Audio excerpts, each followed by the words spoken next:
US President Donald Trump has announced a new objective in the war against Iran, and allies in the Persian Gulf region have called on Trump to launch a ground operation aimed at overthrowing the Iranian regime.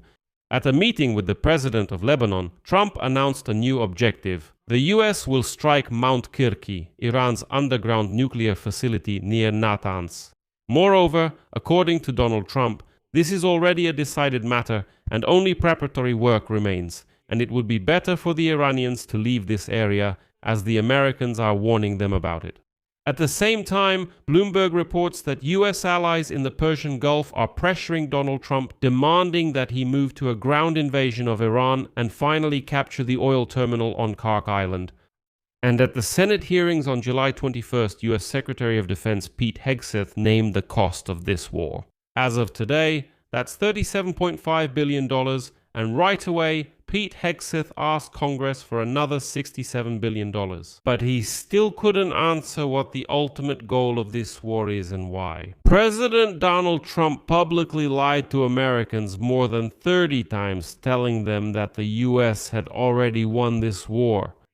Like, if you've already won, why do you need another $67 billion? The Iranian military command, Khatam al-Biyah, has already responded, and they say that any attack on nuclear facilities will be considered as an expansion of the war in the region. So, in this episode, let's figure out exactly which mountain Donald Trump is planning to attack, why it hasn't been bombed until now, who's pushing Trump toward a ground operation, and how much all of this is already costing America. My name is Pechiy. Let's discuss this topic together, but before we start, I ask you to subscribe to this channel. We're approaching 300,000 subscribers, so I would appreciate every subscription from you. So, today, Donald Trump admitted for the first time that Iran's nuclear program is alive and thriving. Even though last year, after the June strikes, he assured everyone that Iran's nuclear program had been completely destroyed. And everyone who said otherwise, he called fake news. If you remember, he stated that after the bombings in June, Iran no longer had a nuclear program. That's it. When CNN and the others wrote that it had in fact survived, he said, "You're all fans. Fake news, how dare you? I said that everything has already been destroyed." Fake news, CNN. Here we go. Wait till you hear this question. We've collected additional intelligence. We've also spoken to people who have seen the site, and the site is obliterated, and we think everything nuclear is down there. They didn't take it out. The day before, in the White House Oval Office, Trump made the following statement about the Iranians. "They are trying to restore the nuclear facility. We will strike that facility. Any facility where they even think about anything nuclear, we will hit very hard." After that, on the air of the Hack Heavy show, he was even more specific. Quote, "Kirki, a possible target for a good big fat shot right at the front door. We will destroy Mount Kirki. Kirki, tell the Iranians to be ready for this." At the same time, Trump himself admitted that he has no evidence.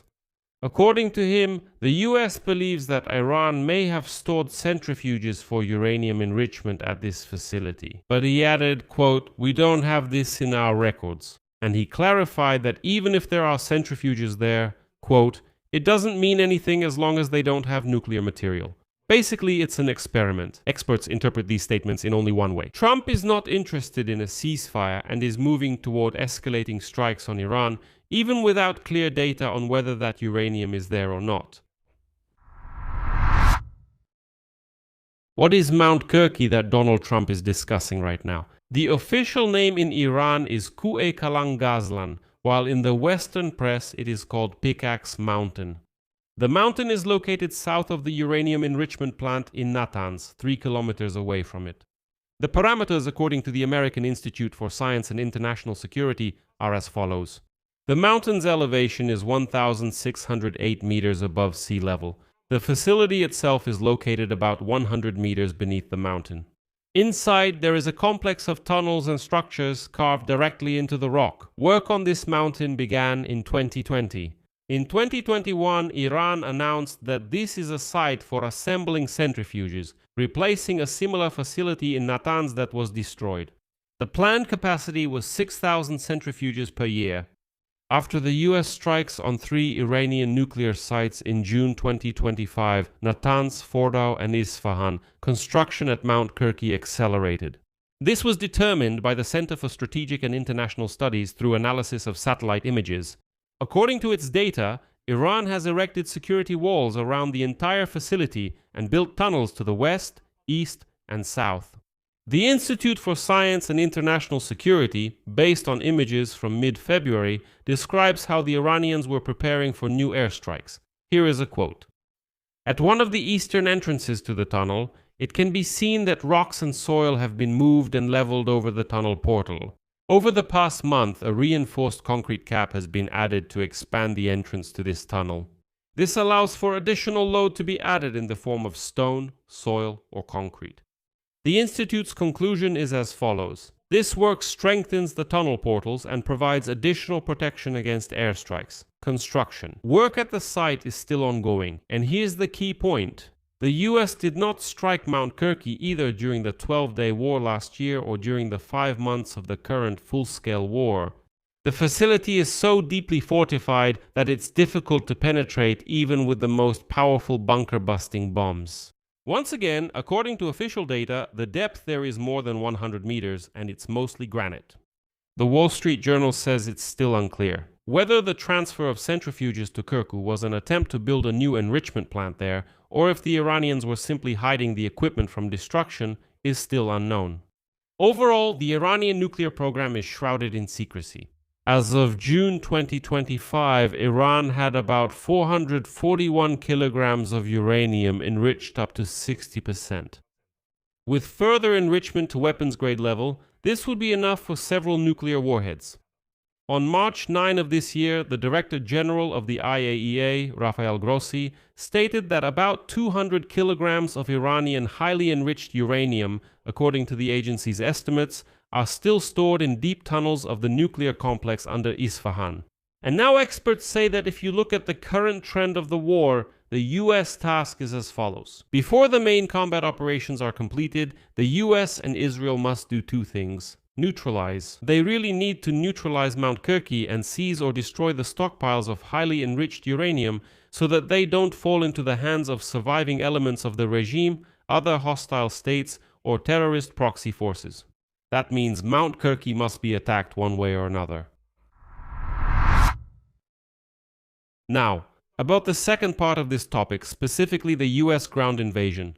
Bloomberg, citing sources familiar with the discussions, reports that right now, some of the US allies from the Persian Gulf countries, disappointed by the prolonged conflict, they are urging Donald Trump to stop dragging things out and move to tougher actions, up to and including a ground invasion and the capture of a key oil terminal on Kark Island. The logic of these officials is very simple. Tehran will never make concessions over the Strait of Hormuz without military pressure, and Trump will never win the war he is currently fighting. Either escalation is needed, or Trump should just admit failure and leave, instead of further destabilizing the region. The concerns of the allies are also understandable. A prolonged conflict without a clear strategy could drag on for months. Washington is undermining the region's appeal to investors and destroying the tourism industry. Well, for example, the Emirates are suffering badly because Trump has been waging war for almost half a year now, and the outcome is completely unclear. The monarchies are asking Trump, what is this strategy? Where are we going? What are you trying to achieve, and how will you achieve it? Many officials in the region believe that the US needs a strategy of escalation for the sake of de-escalation. They say that Washington needs to do more because the current dynamic will never force Iran to make concessions. Neither on the Strait of Hormuz nor on the nuclear program. They say it's already obvious that just hitting Iran with rockets every night leads nowhere. But there is no unity among the allies, and that's important too. Bloomberg notes that before the temporary US-Iran agreement in mid-June, the Arab states were the only ones united in calling for diplomacy, but over the past 2 weeks, that consensus has completely fallen apart. Qatar, which acts as the main mediator along with Pakistan, insists on immediate de-escalation and is against expanding the military operation. The United Arab Emirates wants European countries to take a more active role in ensuring the passage of ships through the Strait of Hormuz and to start a demining mission. And by the way, at the same time, the new British Prime Minister has finally joined in. He officially allowed the Americans to use British military bases to launch strikes against Iran. But it all comes down to money. The Senate hearing on July 21 is the most telling part of this whole story. US Secretary of Defense Pete Hegseth named the official cost of this war. The war with Iran has already cost the United States of America $37.5 billion. Well, for comparison, at the end of April, the Pentagon named $25 billion, and in May, $29.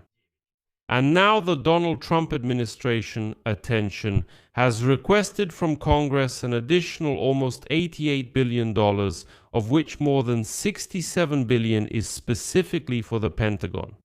All this is part of the Department of Defense's budget proposal of $1.5 trillion for the 2027 fiscal year. And the real figure apparently is much higher. And according to sources, the internal estimate of the US Department of Defense is up to $100 billion if you take into account the repair of damaged American bases, replacement of destroyed aircraft, and full replenishment of expended munitions. The reaction of the senators was tough, and from both sides. Here, I'll give two examples. Republican John Kennedy stated, quote, "We need straight answers. We need to find a way to explain to the American people why we went there in the first place and how we plan to get out, and how, in doing so, we will undermine Iran's ability to obtain nuclear weapons." Democrat Dick Durbin made the following statement: "They can't explain how this money will be spent at all." And most importantly, Pete Hegseth still hasn't answered the senators. What is the overall strategy of this war, and what is Trump really trying to achieve? Senators say, listen, we're allocating tens of billions of dollars for this war. Why? What for? For what purpose? Where are we heading? What are we trying to achieve? What is Donald Trump's strategy in this war? Because let me remind you, in February he said, in 3 or 4 weeks it will all be over. In 3 or 4 weeks it will all be over. Iran will capitulate. The regime will fall. There will be no nuclear program. Iran will have no missile forces. Iran's proxy forces will be defeated. He says everything will be ready in 3 or 4 weeks. Let me remind you, this war has been going on for 5 months, and none of the goals announced by Trump have been achieved. Hegseth was also asked an uncomfortable question. The senators asked why Donald Trump publicly deceived Americans by claiming that the US had already won this war. If now this same Trump is asking for another $88 billion for this war, which I remind you he has already claimed to have won.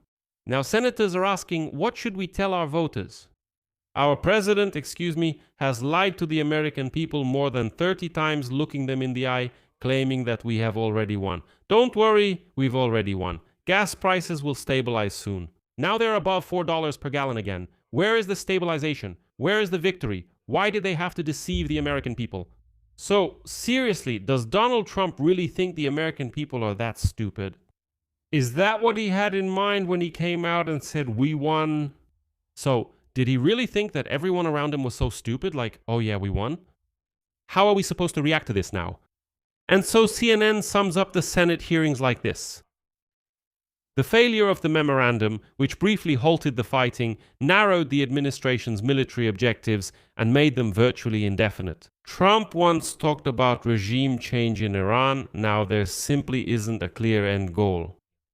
Meanwhile, US Central Command reported that it has completed its 11th consecutive night of strikes against Iran. Kuwait, Bahrain, and Jordan have stated that they are intercepting air attacks from Iran. The Houthis in Yemen have warned Saudi ships to refrain from using the Red Sea. Trump promises that if, God forbid, the Houthis, he says, touch the Bab el-Mandeb Strait, then they will strike back. Iran has effectively closed the Hormuz Strait to shipping, and Trump still hasn't struck. What's next? Donald Trump simply doesn't have an answer to this question.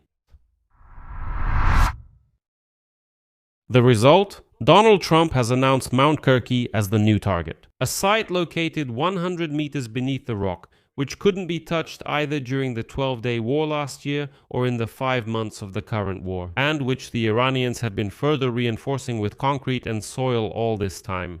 At the same time, Trump himself admits that he actually doesn't have any evidence that centrifuges are being stored there. Allies in the Persian Gulf are pushing him toward a ground invasion and the capture of the terminal on Kirk Island. But there is no united front. Qatar is against it. The Emirates want to call in the Europeans for help because they see that the Americans can't handle it. The war has already officially cost $37.5 billion, and according to internal estimates, it's up to $100 billion. 18 American soldiers have been killed, about 500 wounded, and senators from both parties at the Senate hearings still couldn't get an answer. And as you know, it's hard to get out of all this. I'll leave it at that. Your opinion, your conclusions, write in the comments under this episode. Subscribe to the channel, click the bell, and don't forget to like. If you want to support the work of this YouTube channel, let me remind you, you can do so with any donation using the links and details in the description of this video. That's all for now. Take care of yourselves. Goodbye, everyone.